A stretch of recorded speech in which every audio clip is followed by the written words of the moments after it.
माधुर्य कादम्बनी। तात्पर्य ये है कि यदि ईश्वर के वचन भी वेद श्रुति के विपरीत हों तो वो भी प्रमाण रूप में ग्रहणीय नहीं है।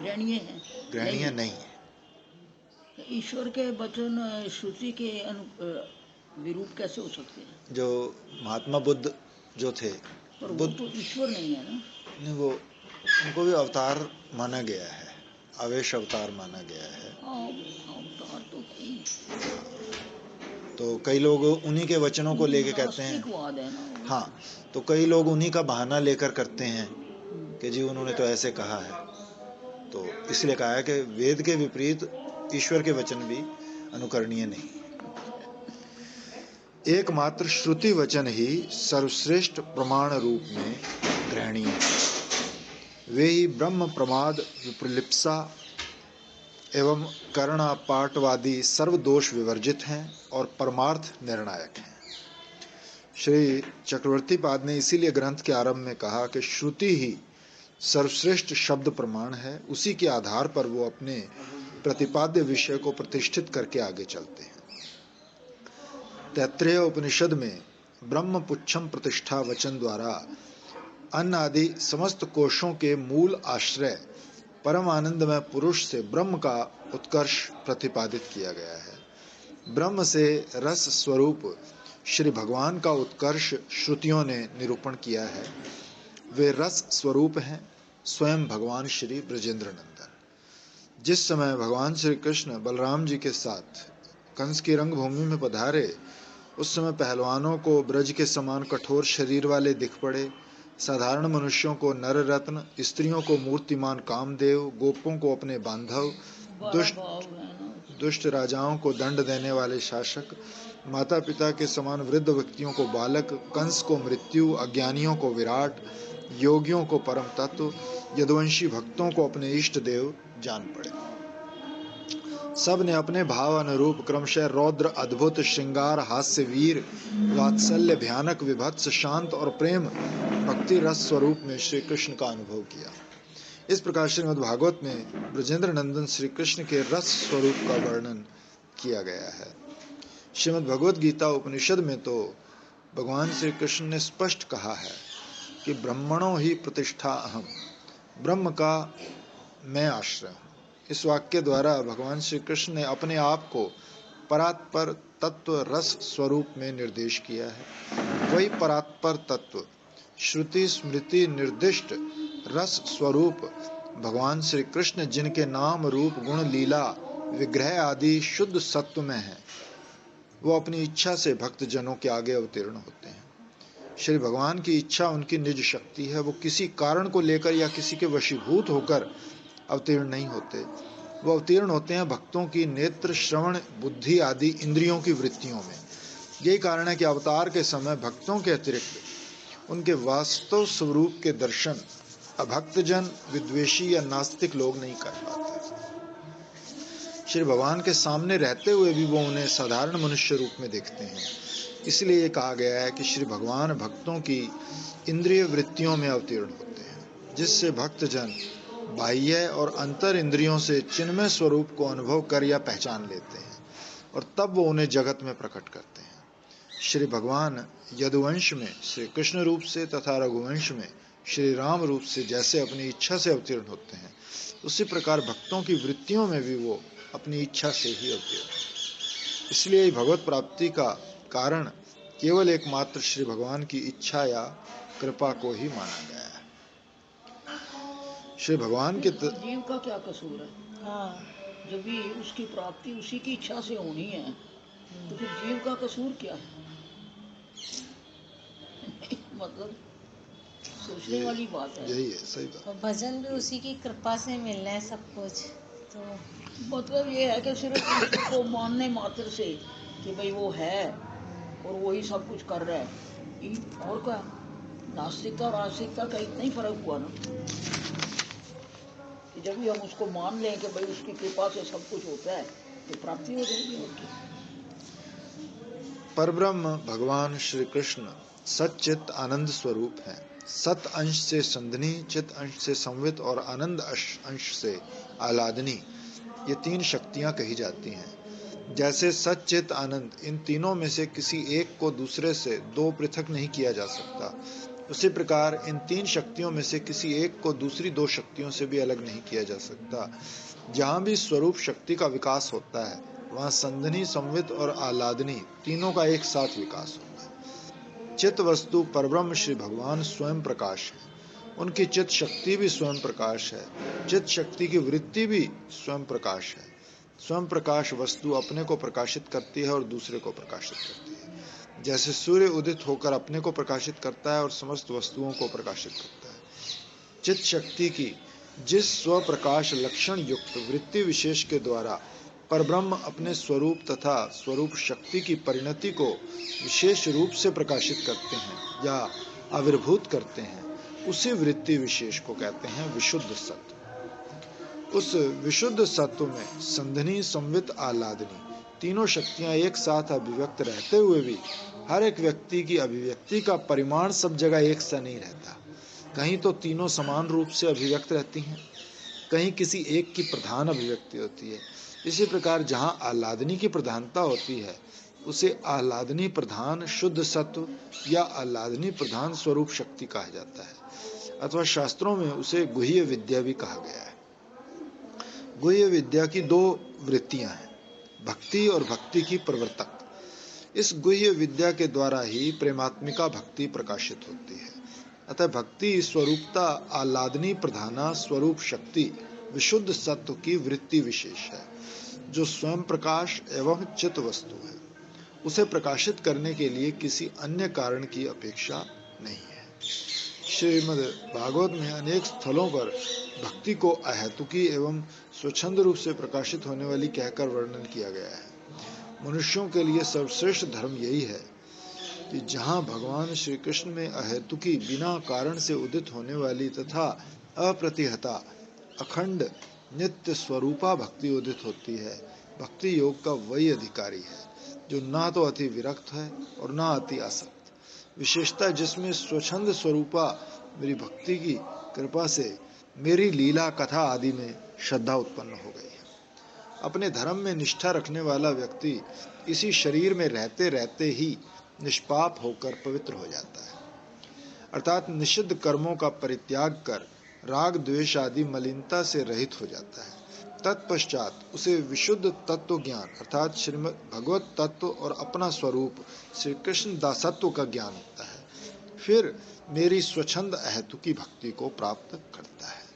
इस प्रकार यद इच्छा यह उपचिता, इस श्लोकों में जो यद इच्छा शब्द का प्रयोग हुआ उसका अर्थ है स्वेच्छा। भक्ति अपनी इच्छा से ही उदित होती है, इसलिए भक्ति को अहेतुकी कहा गया है, वो स्वयं प्रकाश है। कोई महानुभाव ऊपर के श्लोकों में प्रयुक्त यद इच्छा शब्द का अर्थ करते हैं कि किसी भाग्योदय से अर्थात किसी भाग्य के उदय होने से भक्ति उदित हुआ करती है। इस अर्थ में विचारणीय बात है कि भाग्य कैसा, शुभ कर्मों से उदित होने वाला भाग्य या शुभ कर्मों के बिना उदित होने वाला भाग्य। यदि माना जाए शुभ कर्मों से उदित होने वाले भाग्य से भक्ति उदित होती है तो कर्मजन्य भाग्य से उदित होने वाली भक्ति तो कर्मों की पराधीन माननी पड़ेगी और उसकी स्वयं प्रकाशता नष्ट हो जाएगी। दूसरे पक्ष में यदि शुभ कर्मों के बिना उदित होने वाला कोई भाग्य भक्ति का कारण माना जाए तो उस भाग्य का कारण अज्ञात है। जिस वस्तु का मूल कारण ही अज्ञात है तो वो तो स्वयं असिद्ध है, उसका अस्तित्व ही नहीं माना जा सकता। अतः जो भाग्य स्वयं असिद्ध है वो भक्ति का कारण कैसे हो सकता है। यदि भक्ति का कारण श्री भगवान की कृपा को ही ठहराया जाए तो उस कृपा का भी कारण ढूंढने की स्वाभाविक इच्छा जाग उठती है। उत्तरोत्तर कारण ढूंढने से किसी भी स्थायी नतीजे तक नहीं पहुंचा जा सकता। अतः इस पक्ष में भी अनवस्था का दोष आता है। यदि हम भगवान की अहेतुकी कृपा को ही भक्ति का कारण माने तो भक्ति को सर्वत्र न देखकर श्री भगवान में विषमता आ जाती है। अर्थात भगवान की यदि अहेतुकी कृपा भक्ति का कारण है तो वो कृपा सब पर होनी चाहिए, परंतु ऐसा हम नहीं देखते। सबको भक्ति प्राप्त नहीं है, कहीं उपलब्ध है कहीं नहीं। तो इस अवस्था में मानना पड़ेगा कि श्री भगवान का भी सबके प्रति समान भाव नहीं है, उनमें भी विषमता या पक्षपात है। परंतु भगवान में कभी विषमता दोष की कल्पना नहीं की जा सकती। अतः भगवान की अहेतुकी कृपा को भी भक्ति का कारण नहीं माना जा सकता। अब यदि कोई शंका करे कि श्री भगवान दुष्टों को दंड देते हैं और अपने भक्तों का पालन करते हैं, तो क्या ये भगवान में विषमता नहीं है? तो इसके उत्तर में कहते हैं, दुष्टों को दंड देना और अपने भक्तों का पालन करना भगवान में विषमता दोष नहीं है, बल्कि ये उनका भूषण है, महान गुण है। भगवान में जितने गुण हैं उन समस्त गुणों का चक्रवर्ती राजा है भक्त वात्सल्य। सब गुणों को पराजित कर भक्त वत्सलता गुण सबके ऊपर विराजमान है। इस विषय की सम्यक आलोचना इसी ग्रंथ की 8वीं वृष्टि में की जाएगी। भगवत भक्तों की निरुपाधिक कृपा को भक्ति के उदय का कारण माना जा सकता है। निरुपाधिक कृपा को भक्ति के उदय का, भगवत भक्तों की निरुपाधिक कृपा, उसको भी भक्ति का उदय माना जा सकता है। भक्तों की कृपा, अच्छा वही संतों का दर्शन होगा। इससे यद्यपि भगवत भक्तों में भी विषमता या पक्षपात का दोष आ जाता है। कहाँ से आई? भक्तों की कृपा होनी है तो उन भक्तों में कहाँ से आई? मेन रूट नहीं समझ आ रहा ना, मेन रूट क्या है कि कहाँ से आ रही मेन तो।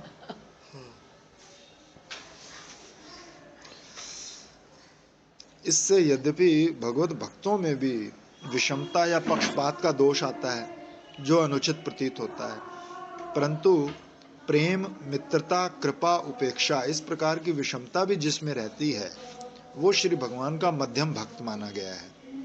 विषमता रहना मध्यम भक्त का लक्षण है। श्री भगवान भक्त के वशीभूत रहते हैं। इस अवस्था में यदि मध्यम भक्त किसी व्यक्ति पर कृपा करता है तो श्री भगवान की कृपा भी उसका अनुगमन करती है, अर्थात उस पर श्री भगवान की कृपा होती है और उसमें भक्ति उदित हो उठती है। इसमें तो ये है कि मूल कहाँ है? यानी वो भक्तों की कृपा तो मान ली, पर भक्त में कृपा कहाँ से आई ये पता होना चाहिए। देखो, भक्ति का कारण जो भक्त कृपा है, उस भक्त कृपा का कारण भी भक्त के हृदय में रहने वाली भक्ति ही है, क्योंकि हृदय में भक्ति के बिना किसी पर कृपा का होना भी असंभव है।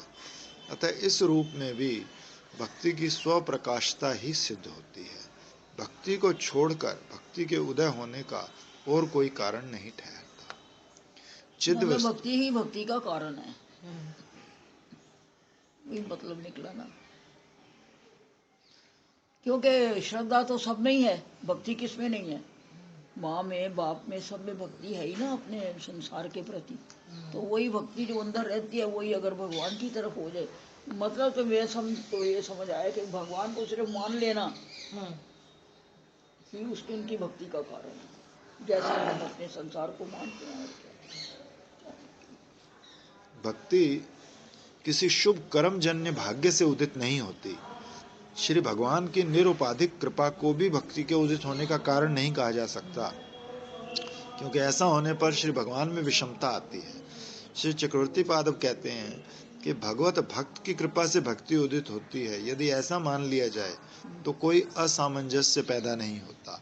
जैसे भगवत कृपा अहेतुकी की और निरुपाधिक है, उसी प्रकार भक्तों की कृपा भी अहेतुकी और निरुपाधिक है, क्योंकि श्री भगवान के गुण किंचित अंश में भक्तों में भी संचारित होते हैं। ये गुण कितने भी अल्प मात्रा में क्यों न हो, उनका रस स्वरूप अपरिवर्तित ही रहता है, परंतु भक्त कृपा भी सर्वत्र परिव्याप्त नहीं दिखती। इससे भक्तों में विषमता का दोष आता है, किंतु भगवान में जिस प्रकार विषमता का रहना दोष और अनुचित तथा भगवत स्वरूप के लक्षण के विरुद्ध है, भक्तों में इस प्रकार की विषमता अनुचित प्रतीत होते हुए भी मध्यम भक्त के लक्षण के अनुकूल है। इस प्रकार की विषमता रहना मध्यम भक्त का लक्षण है। श्रीमद् भागवत में श्री योगेश्वर महाराज को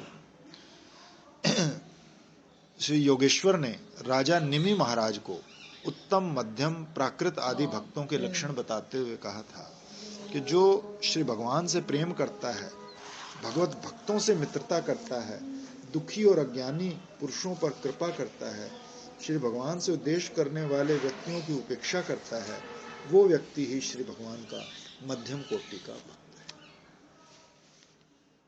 मध्यम कोटि। हाँ, वो क्योंकि उपेक्षा आ गई तो मध्यम हो गया ना, क्योंकि जो उत्तम भक्त है वो तो उनकी उपेक्षा नहीं करेगा। जो उच्च कोटि का होगा वो उच्च वो भी, कोटि का होगा। वो भी। इससे ज्ञात होता है कि मध्यम भक्तों में दुखी अज्ञानी जनों के प्रति कृपा रहती है और भगवत द्वेषी व्यक्तियों के प्रति उपेक्षा रहती है। हाँ, तो इसलिए मध्यम हो ऐसी गए। विषमता रहते हुए भी उन्हें भक्त माना गया है। इस प्रकार के भक्तों की कृपा से भक्ति उदित होती है। ऐसे भक्तों की कृपा से, ऐसे भक्तों की कृपा से भक्ति उदित होती है। कृष्ण कृपा राखें न भक्त कृपा अपेक्षा। यदि इस विषय का भी गहरा अध्ययन किया जाए तो मध्यम भक्त दुखी अज्ञानी व्यक्ति के प्रति जो एकमात्र कारण है, उनके हृदय में विराजमान रहने वाली भक्ति, यदि उनके हृदय में भक्ति ना हो तो वो क्यों किसी के प्रति कृपा करने लगे? भगवत भक्ति की शक्ति के बिना वो कैसे किसी में भक्ति का संचार कर सकते हैं, या वो कृपा फलीभूत हो ही कैसे सकती है? सारांश ये है कि मध्यम भक्तों के हृदय में रहने वाली भक्ति ही वस्तुतः भक्ति उदित करने का मूल कारण है। दूसरे शब्दों में भक्ति स्वयं प्रकाश है और वो स्वयं ही किसी भक्त के माध्यम से कृपा पूर्वक आविर्भूत हो उठती है। इसलिए जो व्यक्ति किसी अतिशय भाग्यवश श्री भगवान की सेवा करने के लिए श्रद्धा युक्त होता है, इस श्लोक में अति भाग्य शब्द का वास्तविक अर्थ शुभ कर्म जन्य भागों का अतिक्रमण करने वाली किसी भक्त की कृपा से ही अभिप्रेत है। यह भी नहीं कहा जा सकता कि श्री भगवान की प्रेरणा के बिना किसी पर सर्वप्रथम भक्त की कृपा होना असंभव है, क्योंकि श्री भगवान ने भक्तों की वशीभूतता स्वीकार करते हुए अपनी कृपा शक्ति अपने भक्तों को ही प्रदान कर भक्तों का उत्कर्ष स्थापन कर रखा है। भक्तों के अपने अपने प्रारब्ध द्वारा उपार्जित बाह्य इंद्रियों के व्यापारों में अंतर्यामी श्री भगवान का नियंत्रण मात्र रहता है। वस्तुतः अपने भक्तों के प्रति उनका अनुग्रह ही दिखता है।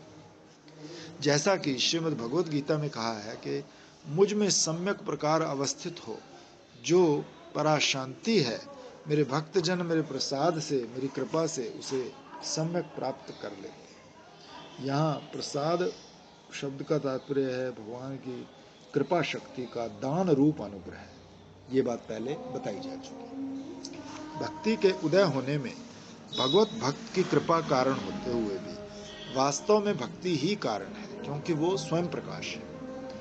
श्लोक में ये जो उल्लेख है कि किसी बड़े भारी भाग्यवश श्री भगवान की सेवा करने की श्रद्धा मनुष्य में पैदा होती है, तो यहाँ भी अति भाग्य का तात्पर्य भगवत भक्त की कृपा से ही है, ना कि किसी शुभ कर्म से पैदा होने वाले भाग्य से।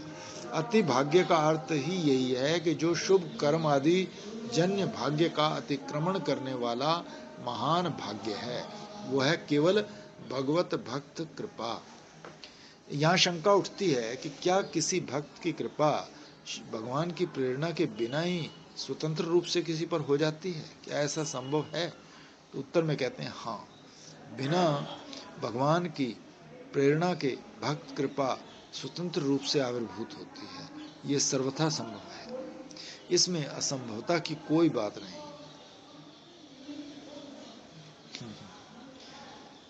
भगवान सदा अपने भक्तों के वशीभूत रहते हैं। जब वो भक्त की वशीभूतता स्वीकार करते हैं, तभी वो अपनी कृपा शक्ति भी भक्त में संचार कर देते हैं और उसको मानो अधिकार प्रदान कर देते हैं कि वो स्वतंत्र रूप से चाहे जिस पर कृपा कर सकता है। श्री भगवान भक्त योग में तो जब तक साक्षात प्रेरणा ना हो कि भाई तुम आगे दीक्षा दे सकते हो, तब तक कोई देता नहीं। ऐसा नहीं है कि गुरु ने संन्यास दिया और गुरु बन गए। उनको ऑर्डर होना चाहिए कि फलां है जो है वो फिट है आगे दीक्षा देने को। कुंडलनी में तो ऐसा ही है, तो कोई भी किसी की कुंडलनी भगवान की डायरेक्ट ऑर्डर के बिना जागृत नहीं कर सकता। अच्छा, ये जो काका जी हैं उन्हीं शिष्यों उन्होंने उनको नित्यानंद बाबा ने कहा। अच्छा, ऐसा सुना है हमने, मेरा तो कोई ऐसा डायरेक्ट हम तो कभी पूछा नहीं है, लेकिन इतने लोगों को हो रही है इसलिए मानना पड़ेगा भाई। श्री भगवान भक्त का इस रूप में उत्कर्ष स्वयं ही पुष्ट करते हैं। तो क्या अंतर्यामी श्री भगवान जो सबके हृदय में निवास करते हैं और सबको प्रारब्ध के अनुसार कर्म करने की प्रेरणा प्रदान करते हैं, उनका भक्त की चेष्टाओं पर कुछ नियंत्रण नहीं होता? तो इसके उत्तर में कहते हैं, भक्तों के अपने अपने प्रारब्ध द्वारा उपार्जित बाह्य इंद्रियों की चेष्टाओं में श्री भगवान की नियंत्रित्व शक्ति मात्र अवश्य रहती है, अर्थात श्री भगवान से प्राप्त की हुई शक्ति के यथा योग्य व्यवहार को नियमित करने की शक्ति श्री भगवान की ही रहती है। इस विषय में भक्त संपूर्ण रूप से प्रावधान नहीं है, तो भी भगवान का अपने भक्तों के प्रति अनुग्रह ही दिखता है, विशेष बंधन नहीं रहता। इसीलिए श्री गीता में कहा गया है कि मेरे भक्त मेरे प्रसाद या कृपा से ही मुझ में सम्यक रूप से अवस्थिता जो परा शांति है उसे प्राप्त किए रहते हैं। श्री गीता में ये पंक्ति उपयुक्त रूप में एक जगह या एक श्लोक में नहीं है। पूर्वांश तो 18वें अध्याय के 62वें श्लोक का तृतीय पाद है, वो भी मूल में मत प्रसादात के स्थान पर तत्प्रसादात है, और प्रवर्ती अंश 6ठे अध्याय के 15वें श्लोक का चतुर्थ पाद है। दोनों स्थानों पर प्रसंग की संगति है। तत् शब्द वहाँ श्री भगवान के लिए प्रयुक्त हुआ है और मत शब्द तो भगवान के लिए ही है। मत संस्थाम, तो यहाँ पर भी पराम शांति शब्द का विशेषण है और यहाँ भी पराम शांति। परा शांति का अर्थ किया है श्रीपाद चक्रवर्ती ने कि ऐसी शाश्वत शांति को भक्त प्राप्त करते हैं जहाँ अविद्या विद्या नहीं है। तात्पर्य यह है कि भक्त अविद्या प्रारब्ध आदि के अधीन होते हुए भी उसके फल सुख दुख भोग आदि से व्यग्र नहीं होते, श्री भगवान के अनुग्रह का ही सदा अनुभव करते हैं। जैसा पहले कहा जा चुका है, प्रसाद शब्द का प्रयोग उस अनुग्रह के लिए यहाँ हुआ है जो श्री भगवान अपने भक्त को अपनी कृपा शक्ति दान करने में प्रकाशित करते हैं। अतः श्री भगवान की प्रेरणा के बिना भक्त की कृपा द्वारा भक्ति का उदय होना असंभव या असंगत नहीं। तो भगवान की कृपा ना हो तो वो नहीं कर सकता। किसी को कहते हैं मतलब योग में साक्षात जब तक ऑर्डर ना हो ऊपर से। तो अभी तो बोला है कि भक्त अपनी मर्जी से कर सकते हैं। हाँ, लेकिन वो लास्ट में कंक्लूजन यही निकाला, कंक्लूजन है कि भगवान की कृपा के बिना, प्रेरणा के बिना वो भी नहीं करता, असंभव है। हाँ, तो है ना कि वो भी भगवान की कृपा से ही करते हैं। शास्त्रों में स्वेच्छा अवतार चरित, स्वेच्छा में अवतारों के चरित्रों द्वारा तथा श्री भगवान स्वेच्छा में इत्यादि सैकड़ों वचनों द्वारा ये बात जानी जाती है कि श्री भगवान की अवतार ग्रहण आदि जो लीलाएं हैं वो सब उनकी अचिंत्य इच्छा शक्ति से प्रकटित हुआ करती है। फिर भी स्थूल दृष्टि से जैसे पृथ्वी के भार हरण आदि को श्री भगवान के अवतार का कारण कह दिया जाता है, उसी प्रकार निष्काम कर्म आदि को भक्ति प्राप्ति का द्वार या उपाय कहा जाता है। इसमें भी कोई हानि नहीं है। श्रीमद् भागवत में स्पष्ट कहा है कि यत्नशील व्यक्ति भी योग सांख्य ज्ञान दान व्रत तपस्या यज्ञ शास्त्र व्याख्या वेद अध्ययन तथा संन्यास आदि के द्वारा भगवत भक्ति को प्राप्त नहीं कर सकते।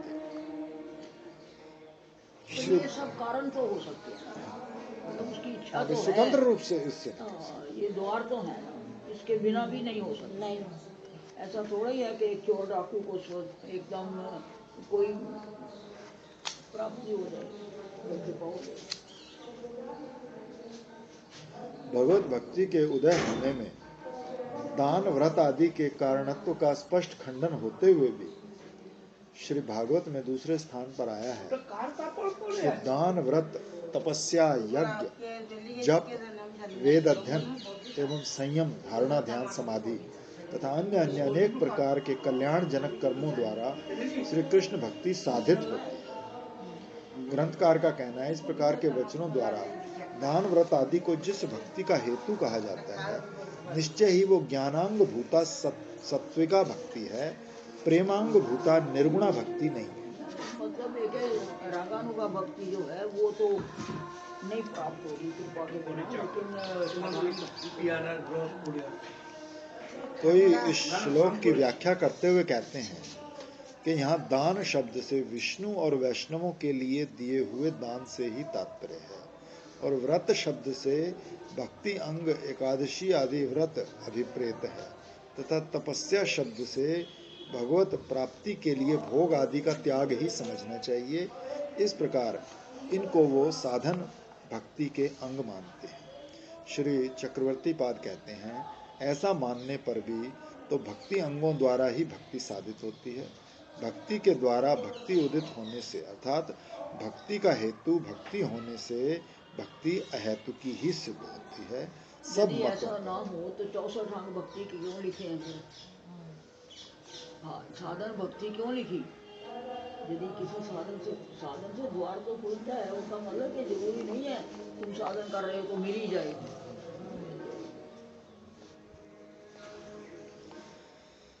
शास्त्रों में दोनों प्रकार के वचन दिखाई देते हैं। एक तो ये कि दान व्रत तप भक्ति प्राप्त, केवल इनके यत्न करने पर भक्ति प्राप्त नहीं हो सकती। दूसरे ये कि दान व्रत आदि अनेक कल्याणजनक साधनों से भक्ति साधित होती है। दोनों ही वचन संगत हैं। कर्म ज्ञान फल प्राप्त करने के लिए भक्त भक्ति का सहारा लेते हैं। उनका लक्ष्य अपने सुख पर रहता है, श्री भगवान की सेवा या उनकी प्रीति विधान पर नहीं। कर्म ज्ञान मिश्रा भक्ति वाले कर्मी और ज्ञानी लोग। प्रेमांग भूता ही निर्गुणा भक्ति है। उसमें तो साधक की मनोगति निर्विच्छिन्न रूप से श्री भगवान में रहती है। जैसे गंगा की धारा निरंतर समुद्र में प्रवेश करती है, ऐसे भक्त केवल श्री भगवान की चरण सेवा चाहते हैं। श्री भगवान द्वारा चारों प्रकार की मुक्ति देने पर भी ग्रहण नहीं करते। दान व्रत आदि के तुच्छ फलों की तो बात क्या। अतः इस प्रकार की भक्ति कर्म ज्ञान मिश्रा भक्ति है, और उपयुक्त साधनों का अर्थात दान व्रत आदि का अनुष्ठान करने से उसकी साधना की जाती है। वास्तव में वो स्वरूप सिद्धा भक्ति नहीं है, बल्कि आरोप सिद्धा भक्ति है। इसलिए चक्रवर्ती पाद ने कहा है, दान व्रत आदि से जो भक्ति प्राप्त होती है वो ज्ञानांग भूता भक्ति है, प्रेमांग भूता भक्ति नहीं। कई लोगों के मतानुसार यदि दान व्रत आदि को साधन भक्ति का अंग भी मान लिया जाए तो भी भक्ति का आविर्भाव भक्ति से ही सिद्ध होता है, भक्ति से ही भक्ति उदित होती है, जो ग्रंथकार का प्रतिपाद्य विषय। तात्पर्य यह है कि भक्ति हर प्रकार से अन्य निरपेक्ष है, स्वयं सिद्ध और स्वप्रकाश है। इसी में ही सर्व मतों का सामंजस्य है। भगवत भक्ति किसी की भी अपेक्षा नहीं रखती, स्वयं प्रकाश है, और भक्ति अपना फल प्रेम प्रदान करने में भी किसी की अपेक्षा नहीं रखती। इस बात का प्रतिपादन कर लिया। अब ये दिखाते हैं कि भक्ति को छोड़कर अन्य जितने साधन हैं, ज्ञान कर्म योग जप तप आदि, ये सब भक्ति के ही अधीन है, ये सब अधीन है। ये सब साधन अपना फल भी स्वतंत्र रूप से प्रदान नहीं कर सकते, उन्हें अपना फल प्रदान करने के लिए भक्ति का सहारा लेना पड़ता है। किसी को ज्ञान योग होना हो, क्योंकि जो भक्त हो गया उसको ज्ञान तो हो ही जाएगा। भक्ति जहाँ अपना फल अर्थात भगवत प्रेम प्रदान करने में स्वतंत्र है, वहीं ज्ञान कर्म आदि अन्य अपना समस्त साधनों का फल भी प्रदान करने में परम स्वतंत्र हैं। ज्ञान कर्म योग आदि का फल भी भक्ति अनायास प्रदान कर देती है, उसे इनका भी फल प्रदान करने में इन साधनों की सहायता नहीं लेनी पड़ती। श्री ब्रह्मा जी ने कहा है, हे भगवान, आपकी भक्ति ही समस्त मंगलों का मूल स्रोत है।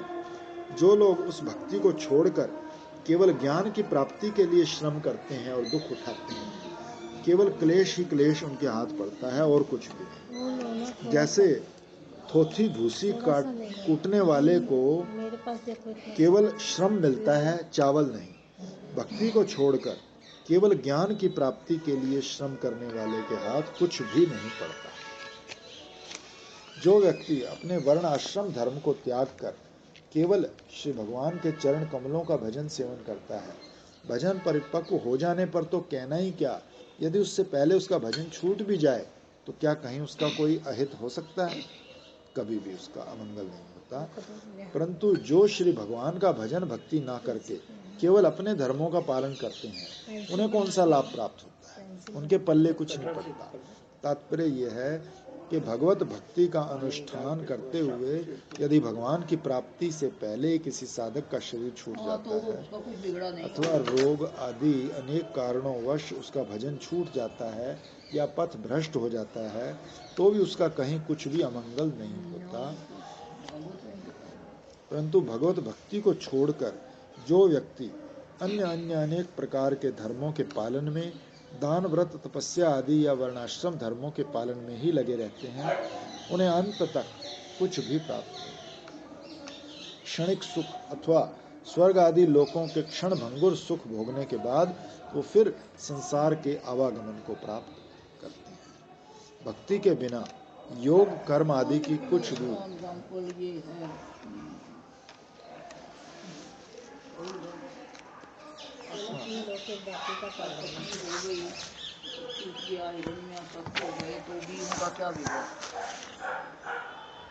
रिपीट किया हुआ उन्होंने क्या? हाँ हैं तो वही ग्रंथि।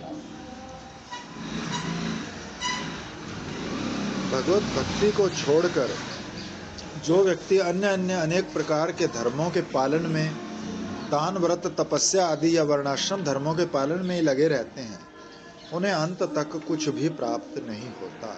क्षणिक सुख अथवा स्वर्ग आदि लोकों के क्षण भंगुर सुख भोगने के बाद वो फिर संसार के आवागमन को प्राप्त करते हैं। भगवत भक्ति के बिना उनका व्रत स्वधर्म पालन आदि व्यर्थ हो जाता है। भक्ति के बिना योग कर्म आदि की कुछ भी सार्थकता नहीं है। इसको दिखाते हुए ब्रह्मा जी कहते हैं कि हे अच्युत अनंत, इस लोक में पहले भी बहुत से योगी हो गए हैं। जब उन्हें योग आदि के द्वारा आपकी प्राप्ति ना हुई, तब उन्होंने अपने लौकिक वैदिक समस्त कर्म आपके चरणों में समर्पित कर दिए। उन अर्पित कर्मों से तथा आपकी लीला कथा सुनने से उन्हें आपकी भक्ति प्राप्त हुई। उस भक्ति से ही उन्हें फिर आपका और आपकी भक्ति का स्वरूप ज्ञान प्राप्त हुआ और वो सुगमता से आपके परम पद को प्राप्त हुए। श्री ब्रह्मा जी ने पहले कहा कि भक्ति को त्याग कर जो केवल ज्ञान श्रम उठाते हैं, उनके हाथ केवल क्लेश ही पड़ता है। वो कहते हैं केवल मुंहजुबानी बात नहीं है, बल्कि पहले अनेक बार इसका अनुभव कर चुका हूँ। बड़े बड़े योगी जन आपको प्राप्त नहीं कर पाते। सारांश ये है कि ज्ञान योग कर्म आदि द्वारा उद्दिष्ट फल बिना भक्ति के कभी भी प्राप्त नहीं हो सकता, बल्कि उन सब का त्याग कर भक्ति का अवलंबन लेने से ज्ञान योग आदि का फल अनायास प्राप्त हो जाता है। अधिकंतु परम उत्कृष्ट पद अर्थात श्री वैकुंठ धाम अथवा प्रेम भक्ति राज्य श्री गोलोक धाम की प्राप्ति भी हो जाती है। भक्ति ही समस्त साधनों का प्राण है। ज्ञान योग कर्म आदि सब साधन भक्ति के बिना मृतक तुल्य हैं, अपना अपना फल देने में बिल्कुल असमर्थ हैं। जहाँ जितना भी इनका कुछ फल प्राप्त होता है, वो भक्ति की सहायता से ही प्राप्त होता है। भक्ति इन सब का फल प्रदान करने में भी स्वतंत्र है। वो योग का फल प्रदान करती है, परंतु बिना योग की सहायता से। वो ज्ञान का फल मुक्ति सायुज्य तक भी प्रदान कर देती है, परंतु बिना ज्ञान के। भक्ति अपना फल प्रेम प्रदान करने में किसी अन्य साधन की अपेक्षा नहीं रखती। भक्ति की एक अनिर्वचनीय विशेषता है। भक्ति में किसी काल देश का नियम नहीं है। हर समय, हर अवस्था में, हर स्थान पर भक्ति का अनुष्ठान हो सकता है। हर एक प्राणी भक्ति का अधिकारी है। इसमें नीच ऊंच वर्ण आश्रम जाति कुल का कुछ भी प्रतिबंध नहीं है। यहाँ तक कि पवित्रता अपवित्रता का भी कुछ विचार भक्ति अनुष्ठान में नहीं है, परंतु अन्य अन्य कर्म योग ज्ञान आदि समस्त साधनों में देश काल पात्र आदि का नियम है, विचार है। अब इस विषय को प्रमाणों द्वारा प्रतिपादन करते हैं। कर्म योग ज्ञान आदि साधनों के लिए देश काल पात्र पवित्रता आदि का नियम है, परंतु भक्ति में कोई नियम नहीं। सब प्राणी भक्ति के अधिकारी हैं। बाल युवक वृद्ध स्त्री पुरुष ब्राह्मण क्षत्रिय वैश्य शूद्र सन्यासी गृहस्थ ब्रह्मचारी सभी भक्ति कर सकते हैं। यहाँ तक कि पशु पक्षी भी भक्ति कर सकते हैं।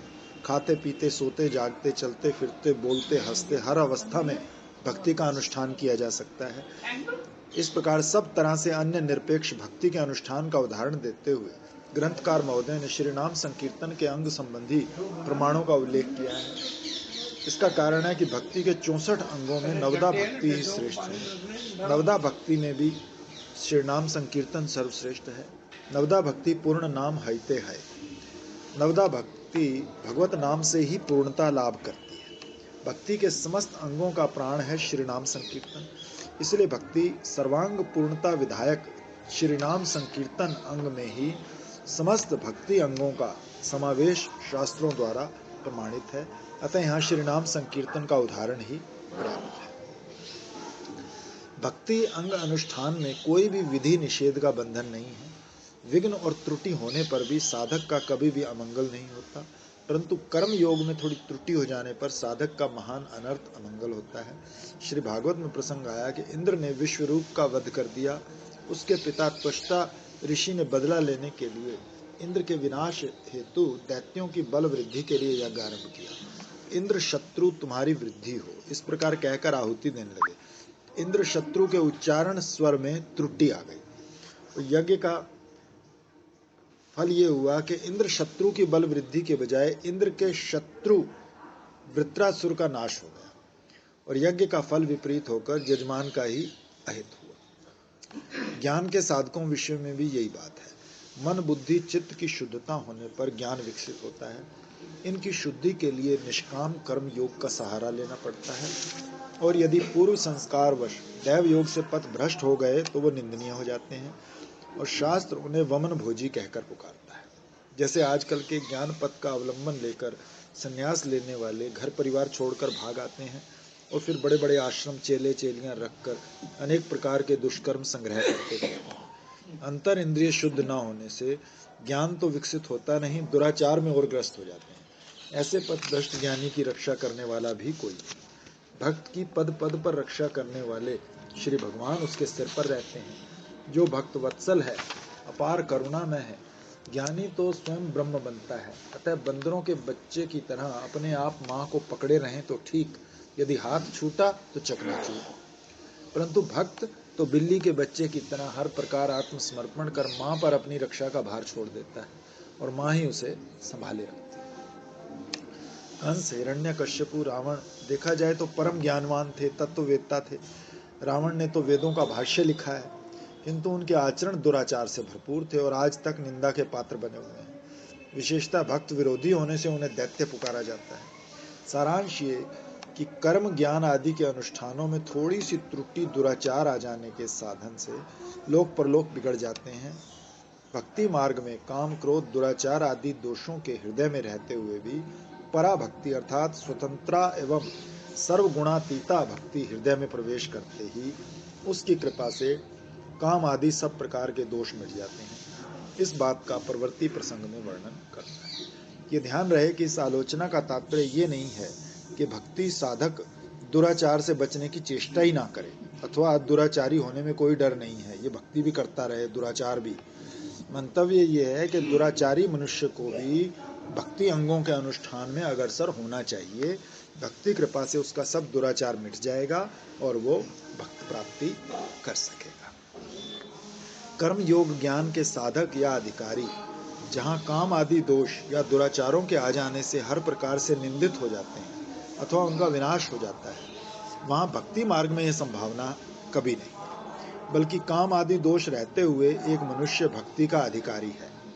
भक्ति अंगों का पालन करते ही उसमें परम स्वतंत्रता भक्ति आविर्भूत हो उठती है। भक्ति के उदय में सर्वप्रथम अंगा है श्रद्धा और फिर रति। श्रद्धा रति का उदय होता है महत्पुरुषों के साथ रहकर उनके मुख से श्री भगवान की लीला कथा सुनने से। श्री भगवान की समस्त रसमयी लीलाओं का सार है रास लीला।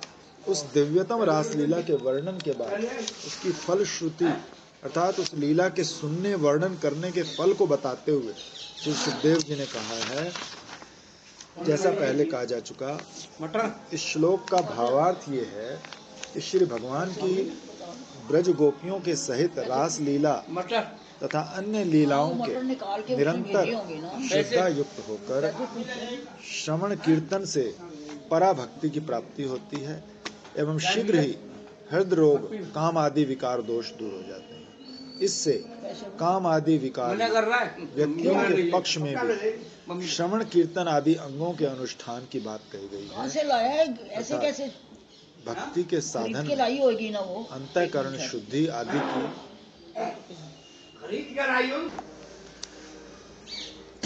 भक्ति परम स्वतंत्र है, अन्य कोई विधि इसकी साधक नहीं है, ना कोई निषेध इसका बाधक है।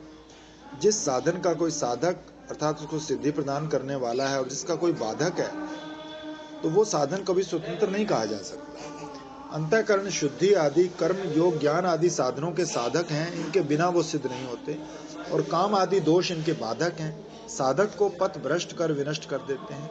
अतः भक्ति को छोड़कर अन्य सब साधनों को प्रतंत्र कहा गया है। यहाँ ये बात ध्यातव्य है कि क्या सर्वोत्कृष्ट निखिल रसमयी महारास लीला के श्रवण वर्णन चिंतन स्मरण आदि का केवल यही फल है कि हृदय के काम आदि रूप रोग नष्ट हो जाते हैं। वास्तव में ये अर्थ गौण है। पराभक्ति में प्रवेश पाकर केवल काम आदि दोषों का विनाश होना परम फल नहीं है। भक्ति के श्रवण कीर्तन आदि अंगों के आचरण का ये तो आनुषंगिक फल है। श्रीपाद सनातन गोस्वामी ने इस रहस्य को खोला है। लौकिक काम क्रीड़ावत इस क्रीड़ा की कल्पना करने वालों के लिए प्रसंग अनुसार ऐसे फल की कल्पना कर ली गई, वरना महारास लीला तो दिव्य प्रेम परिपाक विलास विशेष है जो अलौकिक है। श्री भगवान स्पष्ट शब्दों में कहते हैं कि जो व्यक्ति अनन्य भजन परायण होकर मेरा भजन करता है, मुझको छोड़कर किसी और देवी देवता का भजन नहीं करता, मेरी भक्ति को छोड़कर ज्ञान कर्म योग आदि का अनुष्ठान नहीं करता, मुझे छोड़कर और कुछ नहीं चाहता, ऐसा व्यक्ति यदि पर हिंसा पर दारा पर द्रव्य आदि ग्रहण रूप दुराचार परायण है, अनन्य भजन परायण होने पर इन दुराचारों का रहना यद्यपि नितांत असंभव है, तो भी यदि कोई ऐसा व्यक्ति दिखने में आए तो भगवान कहते हैं उसे साधु या भक्त ही मानना चाहिए, साधु या भक्त ही मान लेना चाहिए, ऐसी मेरी आज्ञा है। दुराचारी भी यदि कहा जाए कि वो व्यक्ति भजन करता है इसलिए किसी अंश में साधु है और दुराचार अंश में वो असाधु है, तो ये बात भी नहीं है। एव शब्द से तात्पर्य वो साधु ही है, सर्वांश में ही उसे साधु मानना चाहिए। कह रहे हैं जो अनन्य भाव से भक्ति भी कर रहा है और ये भी कर रहा है, साधु ही है।